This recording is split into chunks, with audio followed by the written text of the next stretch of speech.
Hello and welcome. In today's video, we are going to talk about some important safety considerations and what it's like to check in and be present for your partner. It is the last video before we start massaging our partner as part of our 30-day Thai massage challenge, where we are learning how to give an incredible shoulder and neck massage. But this one is really key because, of course, we want to do things in a way that helps us to take care of our partner, helps them to feel good, and just doing everything in a nice supportive way. So this video is going to get us ready for that. And so the first thing I want to say about every technique that you're going to learn is that you should know that it is optional. And so I have this saying, which is, when in doubt, leave it out. If you're not sure if the technique is going to be good for them or good for you, if it hurts you, if it's a position that you just don't know how to do for yourself, well then, of course, it's great. Post your question in the comments below and I'll be happy to answer it to the best of my ability, or become a Patreon supporter so that you can get even more attention. But until you have those answers, if it's not good for you, if it's not good for them, then you should know that it's optional and you can leave it out. And we're going to have a lot of options of things that you can do to still give an incredible massage for your partner. Of course, you should know that I'm not responsible for any injuries or if anything should happen to your partner or to yourself in giving this massage. And you don't want to be responsible for any injuries or any issues either.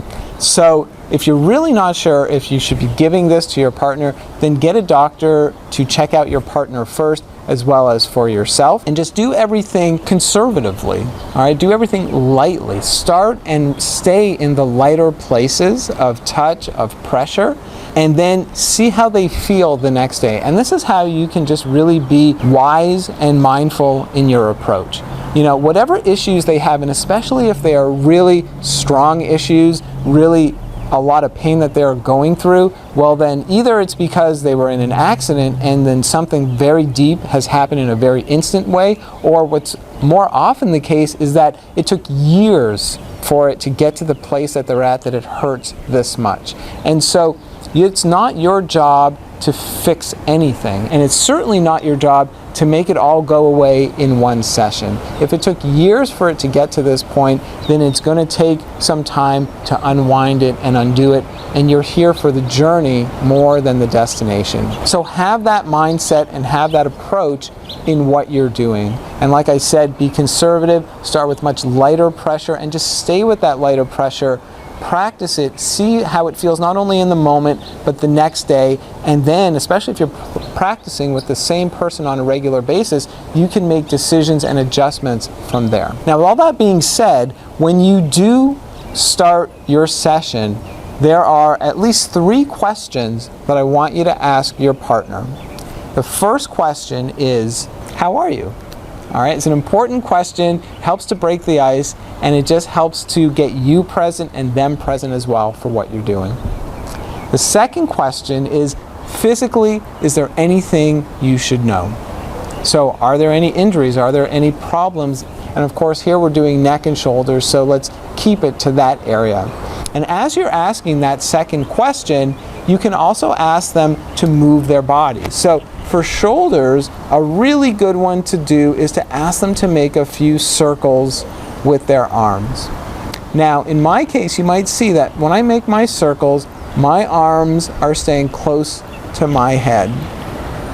For your partner, you might see that. You might sometimes see arms that go off to the side, or maybe they're even telling you that it hurts to get their arm up above their body. So the wider those circles, or the less ability they are able to make those circles, tells you that there's more things that are going on there. And so again, that should be a huge clue that says, I'm really going to be conservative, I'm going to take my time, I'm going to have extra light pressure, more communication with them as we're doing this, checking in the next day and see how they're feeling, and then adjusting from there. As we remember, the secret to giving the massage, how slow can you go, how high can you fly? So take your time, not only in the moment when you're giving the massage, but really for the long term as well. Another thing you can look for is, and you can press on it as well, just notice, do the right and left sides seem equal, or does one side seem higher than the other?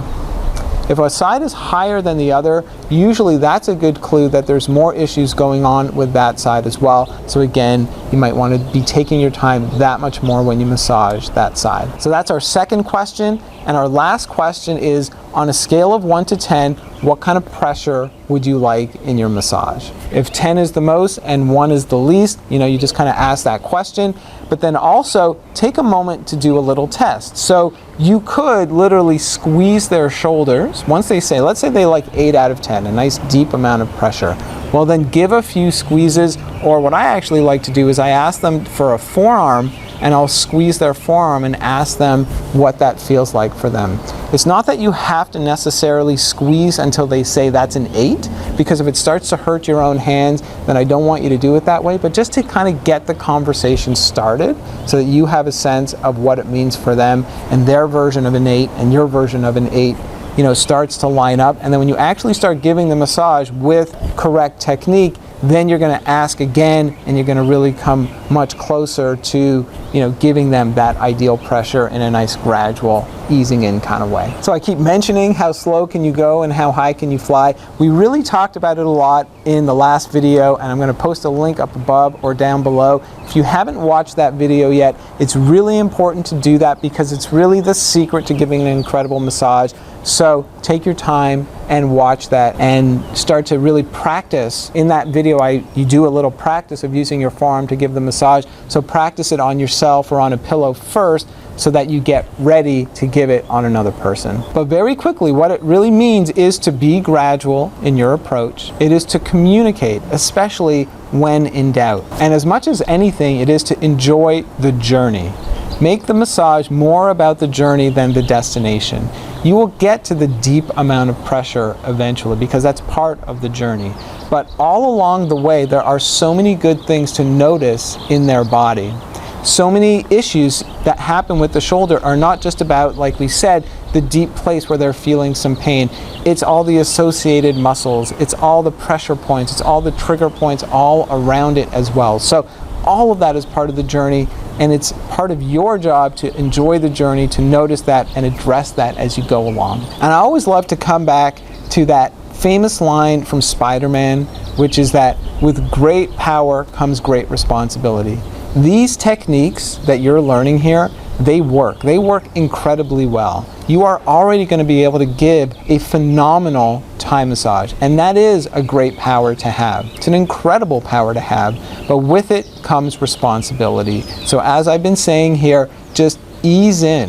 Be conservative and take your time. Have that attitude of, I'm just here to be present and I'm here to help, but I'm not here to fix and solve anything. It is to just give your best and to do it in a mindful, gradual way. But if you remember that, and if you adopt that as your energy and your attitude to all that you do in this massage, and then you communicate well with your partner, then this is a massage that is all about feeling good, and just gets better and better and better every time you practice it. So be kind to yourself. We all, quote unquote, make mistakes. We learn from them as we go, but if we are being gradual in our approach, and something, let's say, goes a little deep, a little heavy, if you are communicating, if you were just a little bit too deep and then can just back off really quickly, again, that becomes such a different experience than just going for it and not being mindful and just like as if you weren't paying attention. So do your best, be kind to yourself, be kind with the people that you massage, and you'll see